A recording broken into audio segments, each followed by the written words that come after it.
Well, as you probably guessed if you've seen the shorts already that I released yesterday, I am pretty much coming back to Destiny, albeit very slowly, because I don't really want to come back to the game in its entirety, but I still want to experience raids with my raid team when it comes around, and also do some of the story content when it's available. But outside of that, I am seriously not interested in majority of the other content that is being offered. I am not a fan of the exotic quest, and I don't think the difficulty scaling is done very well in Destiny at all, so I don't think I'll be going for any of the Nightfall Grandmasters either. But with that being said, I figured I'd just go through the Destiny news and kind of go through everything that's happening in the community at the minute. So I'm going to go over the TWAB or TWID, whatever you want to call it, and basically give you my opinions on that. But then when I'm done with the TWID, I'm going to go through the Destiny Reddit and see what's happening, because it's always interesting to see what's going on in the communities. I might even have a look at Twitter and see if there's anything interesting on there. And just before I get into the TWID, I do want to mention this very quickly, because the latest cutscene for the season story, I'm not going to discuss it too much in depth, but there is one thing I want to point out. So it's been disclosed that that was the last lines Lance Reddick actually recorded for the company, so we're not really going to hear Lance Reddick's voice actor anymore, which is quite sad, but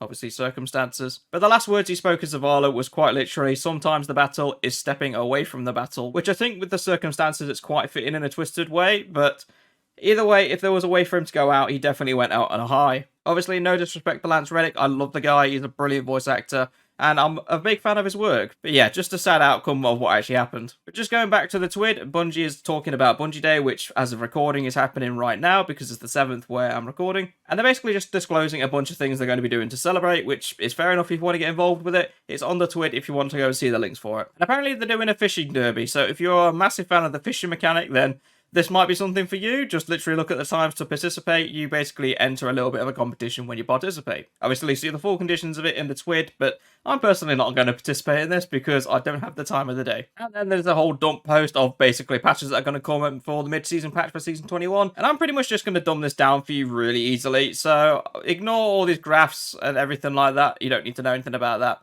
The one thing that they are going to be doing is that they are going to be doing something quite crazy with the Graviton Lance, which is going to be this line right here: increase PvE damage by 67%. What on earth are they thinking buffing it by that much? Like, I'm going to be very curious to see how that performs when we get round to having the patch installed, because I've never really been a fan of the Graviton Lance. I know it's a very hot item inside the community, but I've never really used it, so I will be looking forward to using it when that patch is through. If you're interested in Iron Banner, that's coming back, and it's going to be Fortress, which is the zone control. And I'm not going to lie, this emblem is actually pretty cool, so this is probably one of the better emblems you're going to get out of it. And then there's the voting on the Witherhoard ornaments, and I'm going to be brutally honest, I don't like any of them, so I'm not going to vote, but that's me. If you do like the looks of them, then go vote for the favourite one that you want, and hopefully it'll come into the game. That's literally it for the TWID. There isn't a great deal of information on there, but there's interesting tidbits if you want to read through it properly. But let's go over to the Reddit and see what's going on. So literally the first post is, whoever at Bungie put stasis in the Taken boopers, i.e. the shield pushers, yeah, they want them to stub their toe on a Lego or something like that, because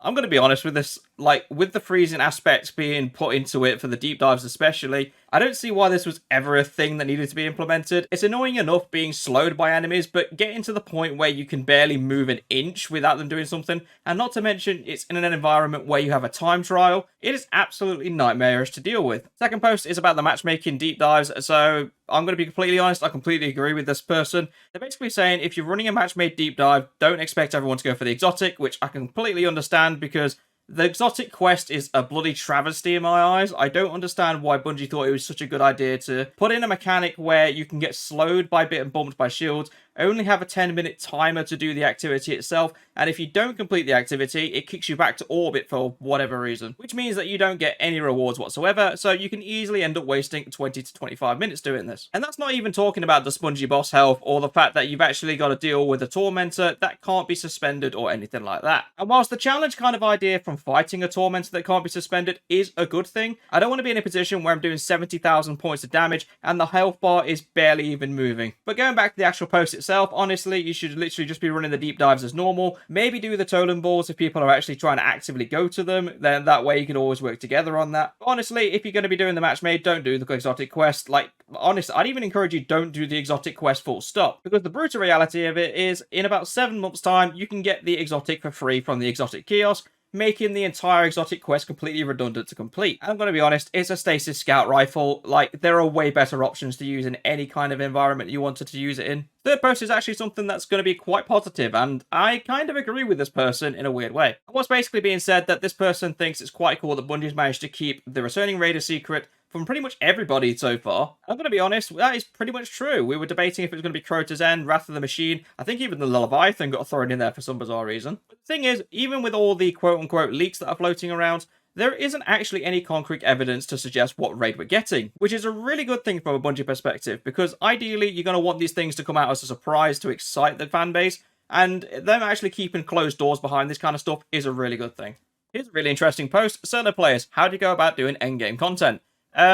Yeah, you don't anymore, because Bungie completely screwed the scaling, so there is no need to actually bother doing it. If you've not got a fire team, don't bother doing the endgame. That's all I'm going to say. And if you really want to do the endgame, despite the fact that I've told you not to, then be prepared to sink in countless hours to just trying to get past one stage, because that's pretty much how it's going to play out. Here's a really good suggestion by someone in the community as well. So, deep dive with pressure trials should be a node in the director, as should the exotic mission.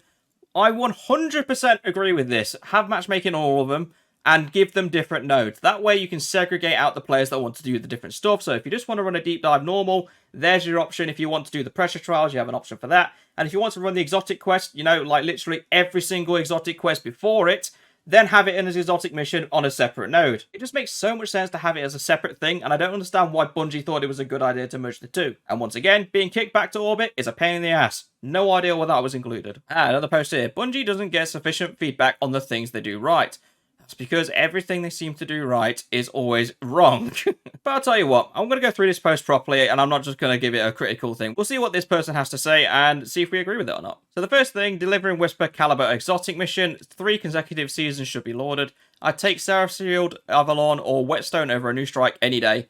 No, I'd only take Seraph Shield and Avalon. Whetstone can suck a dick, because unless it's going to be its own separate thing, I am not interested. As for Avalon, yeah, that was pretty much on the mark in terms of difficulty. Soloing it was very difficult to do, but could be done. And even if you ran it as a duo or a trio, there was still going to be a challenge in order to complete it. Seraph Shield, I don't think actually leaned too much into the difficulty, because I think they were still finding the way of doing it. And then Whetstone was just a complete mess. So hopefully Bungie will realise this, and then next season they'll dial it back a bit, and it will be more or less there. Ghost of the Deep was phenomenal. People crying about the dungeon key. You seriously don't think Ghost is worth $10? No, it's definitely not worth $10. I don't understand the idea of buying a, 1 hour worth of activities for $10. Doesn't really make a lot of sense to me. But he does back it up by saying a ticket to see a bad movie might run you $15. I'd pay them $10 a month for a monthly dungeon if they could deliver it. Now, in that kind of situation, yes, he is correct, but then my question would be, why are you paying $15 to go see a bad movie when you can probably get it on Amazon, Netflix, or something like that, where you're paying a monthly fee for a lot more? Because that is basically what everything is about nowadays, value for money. So we don't really want to be paying a stupid amount of money in order to get a measly drip of content. And don't get me wrong, yes, Ghost of the Deep was a very well-built dungeon, but it was just the fact that the mechanics were too long to do, and the boss has a stupid amount of health that completely ruined it. Other than that, love the design. The ads you can get used to after a while, but I still would reduce them slightly. That's just a personal thing, though. So that's why it's never going to be as good as Duality when it came out, because yeah, that pretty much hit the nail on the head with everything. The roguelike approach to deep dives is head and shoulders above the normal / legendary garbo used for Battlegrounds. Yeah, here's the thing about that. The quote-unquote roguelite approach is not actually normal to legendary, it is more like normal to Grandmaster, because as soon as the difficulty starts getting upped, you will be getting annihilated by ogres, because for some bizarre reason, they can just annihilate you within like 2 seconds. How exactly that is fun, I will never understand, but yeah, if you want to critically look at it, I do like the method of stepping up the difficulty if you're doing well as you go through it, but not with a drastic jump as it's built in at the moment. If they had literally done it so the first floor is just normal difficulty, and the second floor's a +5, and then the third floor's a +10, I'd be happy with that, because that's the perfect amount of difficulty. But the fact that you jump straight from nothing to a +15, that is taking the piss a bit. As far as Twitter goes, honestly, it's just a cesspool of shit, so I'm not going to bother going through it all. But there is a reminder from Destiny Tracker, which saying an exotic mission Rotator is getting put into Destiny 2 next season.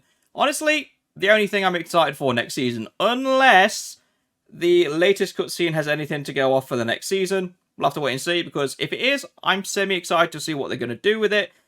But I'm not going to have a lot of hope, if I'm going to be honest with you. But that's pretty much everything for the video. Thank you very much for watching, and obviously leave a comment down below telling me what you think about the current state of Destiny. Is it actually any good? Because honestly, I'm just seeing negativity literally everywhere, or just random clips. Like, from the PvP community, if it's not a cheater flying around, then it's something bugged that's just not going right. And then in the PvE sandbox, where I pretty much live my life in Destiny, I just always see server issues and content that has just gone way over the top for the difficulty, so I don't know what to think about it anymore. But as always, leave a like down below, and I shall see you all in the next video.